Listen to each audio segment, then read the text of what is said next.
Ladies and gentlemen, welcome back to day 4 here of the DPC for our final tour of the year as well. Today we got 3 best of 3s for our entertainment over in the Eastern Europe region. Danog, how are we doing on this Saturday? I'm doing good. You know, I said last cast I needed a haircut. I finally got one done, despite the fact that it's a little cold. I think it looks alright. Most of the time mine look pretty crappy, but, you know, the Dota, that's going to make up for anyone that's offended by my appearance. Come on, no one's going to be offended by the appearance. Honestly, I'd say it's probably one of the best haircuts I've seen you get. I'm quite impressed. Oh. I was going to, you know, definitely better than what I could do to myself. We don't even want to bring up the haircuts that I've given to myself. I've gone back I'll tell you about my guy. I'll tell you about my guy. Okay. He'll hook you up. Very good. We're not going to start another cast with talking about hair, though. We'll get straight into the action and speaking about what we have in store for us for our 4th day. Of course, we're going to be kicking off with the boys over on 9Pandas, of course, the team that finished in 3rd place at the recent major. And they're going to be going up against one of the boys out of Division 2 as well. So this is going to be a difficult opponent for them. Go on, say it. Say the name. UALEIKUMNIHAO. Close we'll enough. Start with that, and then just get rid of the U. Just UALEIKUMNIHAO is good enough in my opinion. UALEIKUMNIHAO. You know, throughout the cast, it's going to get progressively better and better. We will start a little bit worse, and then towards the end of this series, I imagine it's going to be flowing off the tongue. So, for those that aren't aware, from what we understand, it's like a combination of Assalamu Alaikum, which is like peace be upon you, and Ni Hao, which is just hello. But apparently, the peace be upon you, which is Arabic, I believe, is just another way of politely saying hello. So, hello, hello. If we want to just start calling them that might be a bit easier. Hello, hello. That is an easy way to do it. And we're going to draw off on our screen. Look at that. No messing around. Game 1 here. And of course, for, 9Pandas, what are they right now? They're 1-0, 2nd place. And UALEIKUMNIHAO, I mean, they are currently in 6th place with 2 losses. So just call them Alaikum. UALEIKUMNIHAO. Alaikum. Forget there's a U there. All right. UALEIKUMNIHAO. There you go. Easy like that. That'll be a bit easier. So I think the big thing is you just got to get rid of the busted heroes. I think for both teams, it doesn't necessarily serve, at least for these two. I'll have something a bit later on about one of the other series, but you just got to get rid of the heroes that are really strong right now. So Doom, Deucer, Beastmaster out of there. I'm completely in agreement with this. I wouldn't have hated seeing the techies go, but maybe both teams have plans to be able to pick it up because Bexon as well as Antares both play very, very good techies, so maybe that's something that they're looking to pick up. Sugarat going for the Bat Rider. He has been spamming this in his pubs as well, so I'm keen to see what he's able to do. If it is indeed going to be him playing it, they could just flex a Taze as well. We've got a lot to speak about right in this first phase, though. Pandas opening up the Spirit Breaker hero that we're starting to see rise in popularity. I think it was Tundra that ran it in 2 games. I cannot remember who they versed, but I'm pretty sure it was Sarksa that played it in both those occasions with a Visage offlane. I remember seeing 9 play it once as well. I don't think it was in this DPC, but it was either Dream League or the Major. He also played it, right? Yes, I believe so. So there's potential for it to be a 4, which Sarksa went for phylactery, I believe, which is a very interesting kind of choice for the Spirit Breaker. And then if you take a look at the bounty, that's kind of a block pick, right? I mean, 9Pandas, they were a team that had a lot of success with the bounty hunter at the major. Miro can play it. You've got Antares can play it as well. We've also seen the potential to try and put it on a 5, but I mean, 9Pandas were a team that really liked this bounty hunter and sometimes actually banned out in the first phase. So they're kind of a bit of a block kick, I suppose, for Radiant. Yeah, but I think that's probably not the most important thing to talk about in the draft right now. To me, I wonder how much respect 9Pandas are actually giving UALEIKUMNIHAO, because I would say almost certainly this is going to be a Bat Rider pick. And if they didn't know that before, they absolutely know it now with the Oracle being banned. The fact that you pick a Quap, one of the best counters to the Bat Rider, and it's probably not even going to be in your lane, is a little bit concerning for me if you're 9Pandas. He's still a player, and Quap has gotten really good this patch just because you don't fall off as soon as you pick up that Aghanim Scepter. It's just an insane power spike, but I'd be a little bit worried, and you can see they're even just banning out some of these other heroes that are going to be able to remove that Sticky Napalm, remove the Flame Break for the laning stage. I really wouldn't be surprised to see them. I mean, maybe even a PL, to be honest, or a Slark, I think could be the next bans coming through here for UALEIKUMNIHAO. Do we feel like the Queen of Pain still has a pretty good matchup overall through the entirety of the game, or is it mainly just the lane where you excel versus the Batrider? I mean, you pick it for the lane, basically. Sure. But, you know, throughout the game, Quap is now just good overall. I almost wonder, like, what Hayes is going to go for with this, the mid pick for themselves. Hayes, also Chira Jr. Is another name that he goes by, but most of the ways to beat Quap is just to be able to outrange her. I mean, previously, Lina absolutely crushed Quap in lane, and we know Lina's not that great right now, but she did receive a few little buffs here and there in the most recent patches, so I wonder if it is the option to potentially look to break that one out. Yeah, I feel like over time, Lina's been... her spells have slowly been getting buffed up. I mean, you see with the Scepter as well and the Shard, like, gearing towards more magic damage. Lina build, like, going all the way back multiple years to what we saw prior, so... it feels like that's just a hero who is being left to the side and no one's really experimented too much with her. So I wonder, you know, with the recent changes, instead of going for the right click build, if you just go for a little bit more of a magic build instead. I wonder as well, just, I still want to talk about what they could potentially be looking to go here up against the Quap. They did get rid of the Slark, so that's good. Rubik doesn't really give away too much of anything. Again, this is something that they can throw for Mary. And, man, these guys, they keep changing their names around. So we've got Bexon, but I had him down as Beaker as well previously. Beaker, Biker, I'm not sure which, but... I don't know, it just... You could put the Rubik or the Bounty Hunter in whichever lane is going to be most able to utilize it, right? And I still think that they're going to have a really good response for the mid lane for this Queen of Pain, right? It's not going to be the Puck, but you can go for this super range, good techies pick. You could go for Void Spirit or the Ember Spirit, for example, just because they've got those ways to be able to dodge out the dagger in lane if they feel like they need a little bit more front line. So we'll have to see what they're most comfortable with. So I think with the techies getting picked up from Pandas, and it at least reveals that Spirit Breaker is either a 3 or a 5. I think we're going to get more information now with the 9Pandas pick. Would you even actually prefer them to go for the carry? Just because you've already got the Quap versus Batrider matchup mid just in case, and maybe go for the carry just so they don't get another 2 bans, but Pandas are going to go down the Lich route. So what do you pick now? Like, you know it's a Spirit Breaker position 3. Do you just pick something that's going to absolutely dominate the lane? Do you pick something that is able to push the lane when SB eventually does start to make those rotations? They do go down the Ember route. Okay, so clearly Hayes just going to be playing off the back of some individual skill for this lane, right? Like if you're not dodging the Shadow Strikes, you're going to have a horrible time. If you do, it works out pretty well, and especially if you're going up against this Techies or the Lich, not the greatest defensive tools that they have for themselves. At least you've got the Taser for the Techies, which provides that little bit of a dispel. It's nice, but you know, Ember, Batrider, you're already having a really rough time.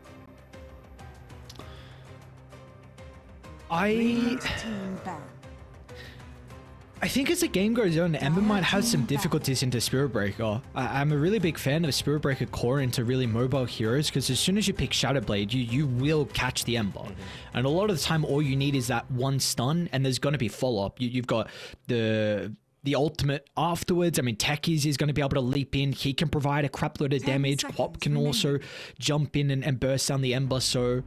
I wonder actually through the early game and the mid game if he might have difficulties with the rotations from the Spirit Breaker if Miro does get a lot of farm. Seems like 9Pandas are on the same wavelength, right? Like they feel like this Spirit Breaker is really set up to have a solid game, so they're banning out some of the bigger counters for him. You know, if it's a core, if it's going to be zipping around constantly, get rid of the Bloodseeker. Of course, Seeker would have been great against the Quap as well, but you know, it does make a lot of sense for them going for that one. I would honestly double down, like anything that they feel is probably the strongest nullifier buyer would be next up on my priority list. Wouldn't even hate something like an Ursa, to be honest, or a Monkey King, or even a Lifestealer coming through. Troll wouldn't have been bad, honestly. You know, crushes the lane, pretty good against the Quap if you can get it on top of it.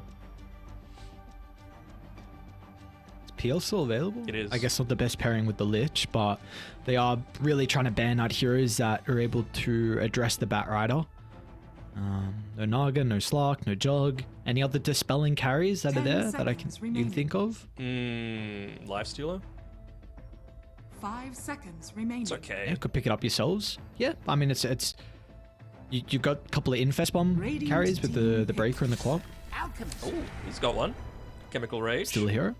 That's true. And Berserk Potion as well, if you want to go up again. And okay, select your hero. so going a little bit of a different route. So not wanting to crush this Spirit Breaker in lane, just feeling like you've got the stuff to be able to pull it out until the later stages. And I mean, I guess that does sort of fit the way that EEUKUMNIHAO like to play as well. I mean, Palantimos is a late game player. His most played heroes are things like TB, Naga, Alchemist, this sort of thing that just wants to go super late. Dusa as well, so something like the Spectre does fit his playstyle, and you've got plenty of heroes to be able to make plays for you by the time you're looking to get big. So this game to me is really on, can Chira Jr. or Hayes, whatever he wants to go by, can he look to do a decent time in that mid lane against the Queen of Pain, and can Shograt really look to abuse what is a pretty damn good Batrider game right now? Even though it is his style though on Palantimos, you're not concerned that Panda's just going to be able to run over this game with the type of lineup that they have?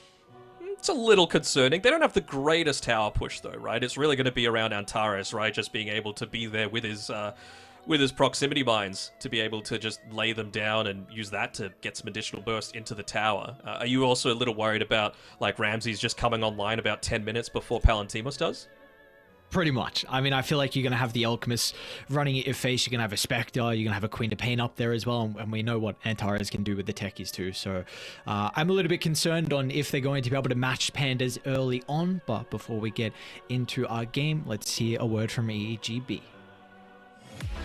Bets on esports, bets on streamers, impressive bonus system. Welcome bonus up to $600, cashback, artifacts, regular promotions, daily giveaways. Try yourself as a bookmaker. Great lines.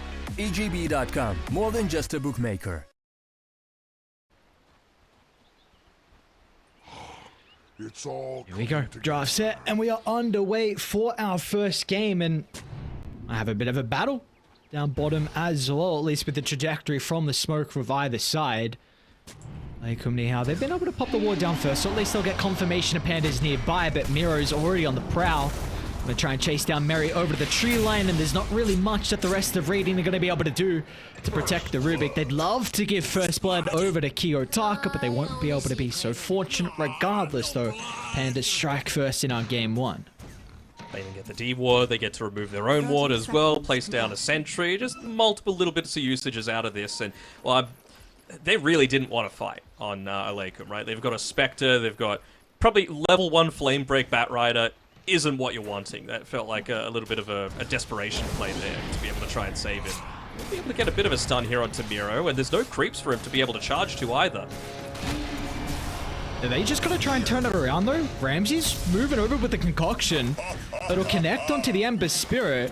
With Antares and Kiyotaka nearby, they're gonna be able to add another kill to the tally, and maybe even Bexan as well. Gonna go under the cover of the Shadow Walk though, so it looks like the bounty will be okay regardless though. Pandas, they find 2 kills. They might be able to get some more bounties as well to add to the tallies. Ramsey's chucks out a concoction to secure 1, and he's even got another one up north, so good start for Pandas. Yep.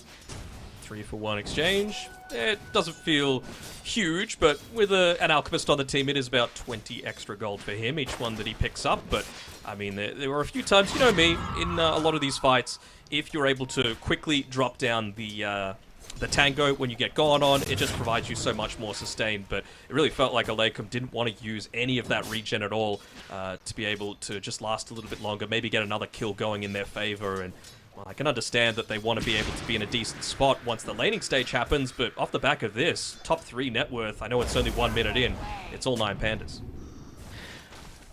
Now, Antares is very happy with his start, considering he was able to find those 2 kills. What would you like him to pick up with all the extra gold that he's going to be working with? I wonder if he's going to go a little bit more of a defensive route this game, right? Like, your teamfight effectiveness really isn't based around items all that much. I feel like something like a Lotus Orb will be pretty decent for him this game, just because, you know, you natural build up into the Arcane Boots, which you can then just disassemble, because it's going to be pretty great against the Ember Spirit, against the Batrider, hell, even just the track. Yeah. Yeah, it is a really, really nice Lotus game. I like that call a lot. We just pop it on the Alchemist, make it much easier for him to be able to seize the higher ground. Solo's in some trouble top lane. Shograt, without the bounty hunter, actually, Solo gonna live? Never mind. Seps over to the cover of the tower. Ramsey's swings on over with a concoction, and that was enough to protect his captain, and another kill for Pandas, and a great start for them as well. Yep. Solo even able to get another stack off, blocks up the camp again, despite the fact that a sentry ward was being used to be able to protect it on the top side. So, yep, all things going well for 9Pandas right now. This is the exact sort of start that you're wanting, and, well, it looks like Jackson will be able to stop this pull from happening. If he was just a second or two later, he might have been able to get those neutral creeps hitting in onto Solo as well for that little bit of extra damage, but do they want to go for this dive? I mean, it's a little keen, let's say that. Not the no. I was just gonna say, like, they wanted to kill on Solo, so they didn't get Ramsey's Cory up, but then Solo's Cory just went on by anyway, so at least they got that. Well, I mean, what was it? A sentry, and there was something else on it, but Clarity. I saw yoink from Nothing huge. Clarity, okay. So has to be a little bit careful, though. I mean, I guess they do know that he hasn't used Sticky Napalm once in this lane, so he's clearly not just going to be trying to run me down. He doesn't have the mobility for that right now, and I'm a freaking lich. I got a couple of slows that I could just throw back the other way. I mean, the one that's most happy about all this is Ramses, of course. Most of the time you pick a bounty hunter, either in that off lane or the position 4 role. It's so that you can really look to punish a lot of these heroes that just want to stick in the lane and not move too much. And that's exactly what an Alchemist does for the first 5 or so minutes, right? He just doesn't want to be copping a lot of those Janata hits. So the fact that Solo's been able to keep this back all the way under the tower, it's really good for Rams, because he's already built up a 1k net worth lead over the Spectre, and it's only 3.5 minutes in. Yeah, I've been keeping tabs on this mid lane as well. It looks like it's off to a great start here for Kiyotaka. Top lane, Ramsey's in some trouble, yeah. Tries to fly out a concoction, but it's not going to matter this time. EEU will be able to secure the kill, so that's going to slow down the Alchemist's good start that he's had so far. But now the opposite carry, Palantimos, he's also going to be in some danger as Miro and Antares able to catch him off guard.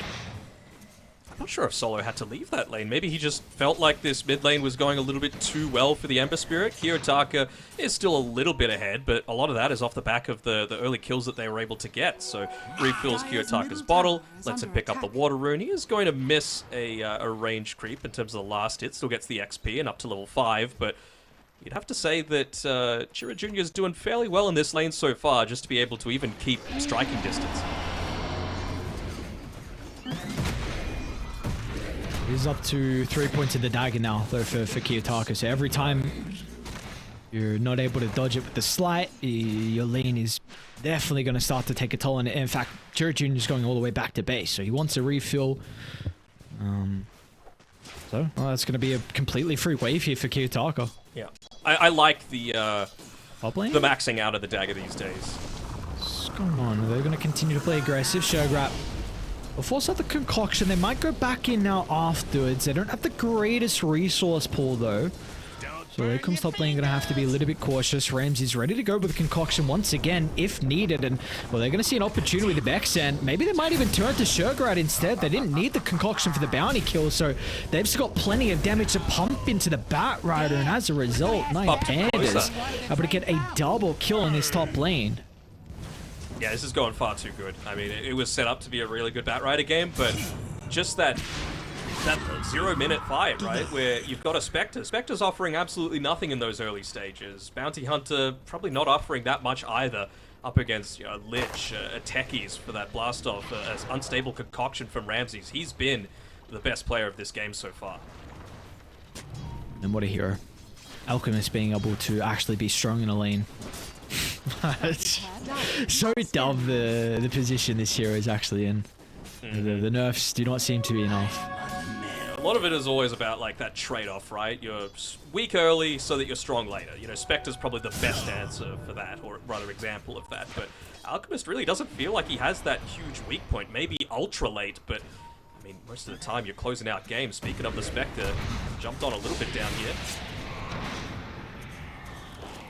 They're just zoning him away, though. Bottom net worth out of all the cores. Palantimos only has 18 last hits, and they're even going to TP Solo down at the bottom as well. So it looks like this lane could be in a little bit more danger with that extra +1. Taras is nearly ahead of him on net worth, man. That's crazy. how bad it is right now. He's even just sniping this small camp of kobolds as he's looking to chase him. And here we go. It's going to be a kill on Man, they charge past Mary too. So they're probably going to be able to get the Rubik kill afterwards. So they're Wasn't much follow. Yeah, they might not even get any. Okay, Palantimos was able to step on away. And now they're actually going to try and TP down Chira Jr., who just has the level 6 to work with. No slight, though. And they're still going to be cautious because he's been separated away from the Spectre. Chira Jr. should be able to get the kill into Solo before the Rift out. And still the Spectre will live simultaneously top lane. Kiyotaka made his own movement. Didn't even need the Sonic Wave to secure the kill into Shurgura. He just missed so many last hits underneath the tower, though, on the Spectre. Like, yes, he gets away. He's probably going to farm underneath the tier 2 tower. Just a couple of these creeps. Can he get the flag bearer creep? Alright, he gets that at least. Plus 80 gold worth. Sure, is he going to be in trouble? Kiyotaka's lacking the mana. He's got a big one to use, though, and actually wants to pounce on over. Radiant's bottom tower is under attack. Even though he doesn't get the kill, Chira's going to have to go all the way back to base with him expending every single resource. Yeah. And just starting to build into the Witchblade now on the Queen of Pain. So before that, like, craziness happened a minute or so ago, I was just about to say that I really don't hate maxing out the Shadow Strike anymore. Obviously, with Chira Jr. making that rotation down bottom, there was no one for Kiyotaka to Shadow Strike, but I really wouldn't hate seeing him put more points into it just to get it maxed out by the time he's got the Aghanim Scepter after the Witchblade. Just because when you apply the second lot of the Shadow Strikes, it just makes everything explode, so why not? 4-second cooldown versus the 8. This feels pretty good.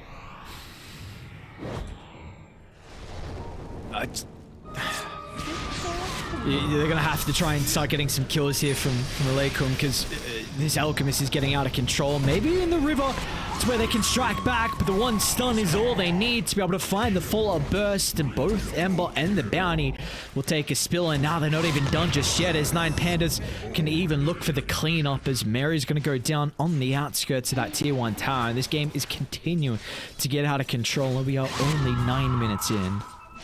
9 minutes in for the 9Pandas, that's all they need, and I have to wonder how much of that was like telegraphed, right? Because Solo, he's gone a pretty early infused raindrops, and it's not exactly something that you need for a Bat Rider plus a Bounty Hunter lane, right? So it's very clear that he was the one that wanted to be making moves, he's the one that wanted to put himself out there as bait, because all the boys, they were ready and waiting to be able to make that save happen. Top tower is under attack.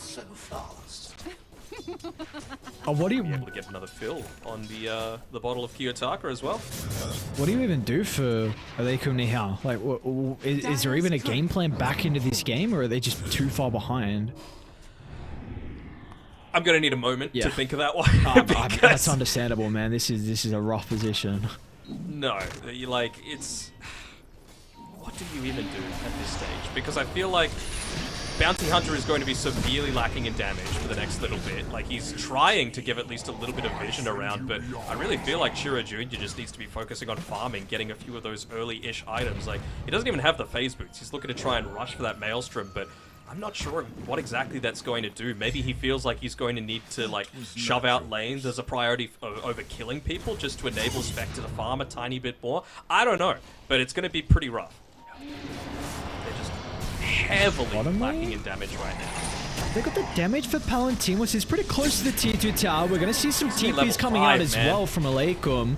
More right clicks, all they need. Palantimos not going to go down though. Great use of the strength treads to keep them alive. And now Bexan is going to be able to strike back, catching up with the Lich. Mira's in some trouble. At least the charge able to get some distance away, even though they broke the last second. But the Sticky is starting to stack up to 5 now. Shurgura, can he close the distance for the lasso? He's just going to be able to range. And now 9Pandas, well, they saw the Bat Rider stepped way too far forward. And they're going to start to TP in some extra members to be able to penalize him for that attempt. And well, now Bexan, he's also going to go down as well. Just waiting for the blink to come back up for Kiyotaka. He's got the DD in the arsenal. They might not even be done just yet. Even Mary steps a little bit too far forward. Charge is ready to work with. They'll see the TP from the Ember.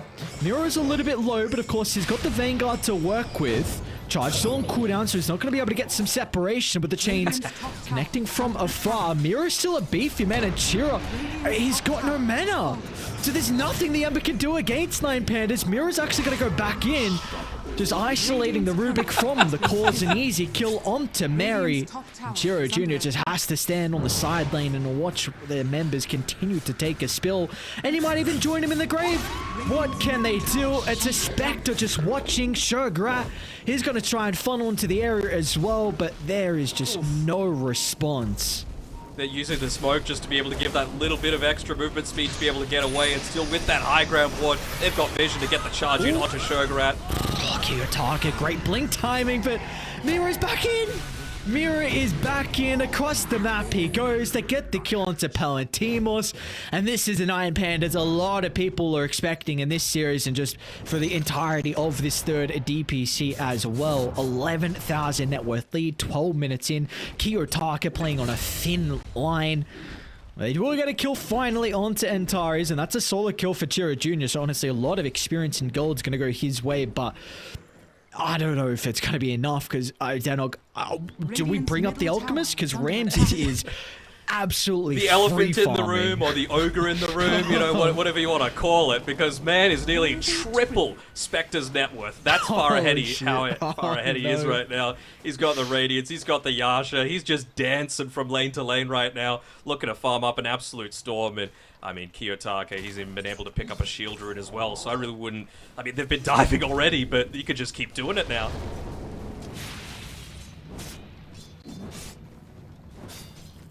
That's so crazy. This Alchemist. We got the Phylactery on Nero as well. Yeah, very interesting. So, I wonder what it goes afterwards. What do you kind of think maybe we might see? Oh, I mean, again, Ags. Ags? Okay. Just to make it proc more often, right? Like, Charge of Darkness has a 11-second cooldown, reduces it to 7 seconds. Phylactery has a 6-second activation. So, and we can see it's pretty similar, honestly, to what the EGB odds were at the very start of this game. And, well, it's shown that it's for a pretty good reason, right? 9Pandas just looking absolutely dominant.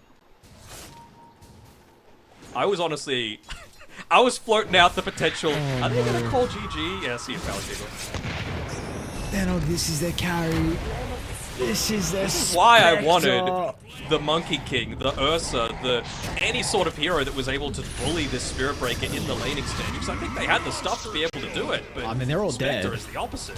They're not gonna stop. Any hero that shows. Oh, they got the charge. Double stun. Oh, Mirror. They'll still get Bex, and Chira was able to at least remnant away, but. Oh, they are so far ahead. Now, bottom lane as well. Ramses was getting chased down, but Kiyotaka sees an opportunity to bring Shogarat into the grave. That's a free ride. You could use more refinement. Almost able to kill off that Alchemist. Ramses is laughing.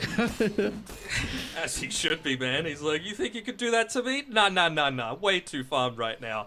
And I really am starting to see a lot more people pick up the Spark of Courage neutral item as well. For those that aren't aware, now instead of 10 damage that you get as a tier 1 neutral item if you're above 50% HP, 18, nearly doubling the impact of it. So Alchemist, Medusa, Lifestealer, they're probably the big ones that I would look to see pick this one up just because of how much it's able to accelerate that farm.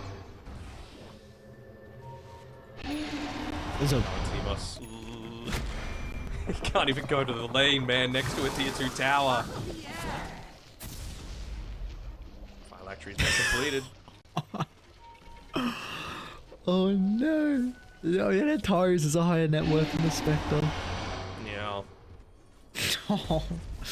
Yeah. Very, what, do we... Actually, hold that thought, because it's probably one of the first smokes we've seen of UALEIKUM. Where are they looking to go, though? Up the top, a 3-man from them, but no one is home. Man, they don't need more income coming through. They've even got the Kobold from the Trusty Shovel, giving them a little bit of that AoE passive income. 25 GPM, let's go. I mean, if it's on 4 different people, that's a lot of money. Castois, Palantimos. Antares just moving a little bit close to the tower.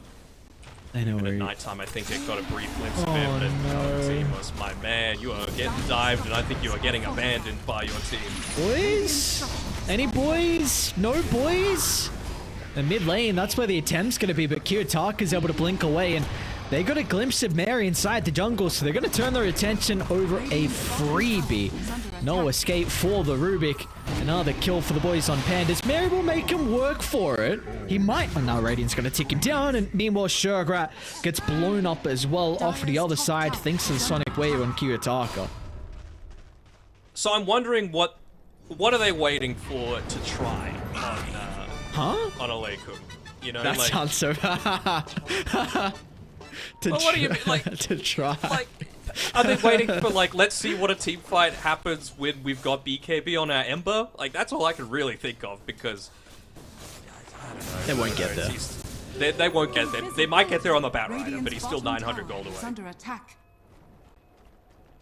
Maybe they get the Tormentor for like a bit of a damage boost. I don't know if they have the damage to kill the Tormentor at this stage.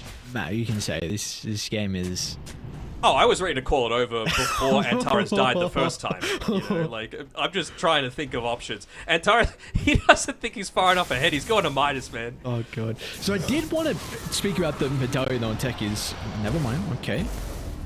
They won't be able to make the attempt, though. That ward gets scouted out pretty instantly. Utak is just going to... It wasn't a medallion for long. It's a solar crest already at the tip. He's a beefy boy. Hero. Oh, my God. Look at the damage. Vexen's gone. He's going to buy back. Right, here's the fight. A BKB from Sugarat. Let's see what he's going to be able to do off the back of this, but it's an all-out retreat. They're not going to get any value out of it. The G's are dropped. It's an 18-minute GG call. Give him the rampage before it ends. Come on. Get it, Kiyotaka. Someone do damage. No. Not good enough. Not good enough. You know, Antares had creeps to farm, okay? It wasn't... He didn't need to feed the ego even more on Kiyotaka after it became public knowledge that he was scouted out by teams from different regions and after a great major performance, but... This was just a great performance overall by the 9Pandas, and the reason that I was... Yes, the game was over, but the reason that I said this is GG before the GG was actually called, I had a quick look at the Batrider's items. He had literally sold almost everything just to buy that BKB, so they would have it at that point in time. He had boots and BKB, nothing else. No wand, no nothing. So they felt like, let's try and get one last fight going our way. Clearly it didn't, and that was it for them, tapping out pre-18 minutes. So I know there's not a whole lot to speak about with this game with how convincing Pandas was. So there's a big skill gap. This is the third place major team against a team who just came up from Division 2. There's still a lot of work that needs to be done, but for EEUDPC, do we want to just see like them prioritize strong lane stuns? Is that really what the draft should be focusing on in the second game coming up? Because this game, they weren't able to play Dota. It's just simple as that. They weren't able to play Dota. What can they do in this upcoming draft to maybe give them an opportunity to play? I didn't hate their bans. I didn't hate their picks up until the Spectre. So I think that's basically the big changes, right? Not a Spectre. Something a little bit more aggressive for the laning stage. They had okay stuns, right?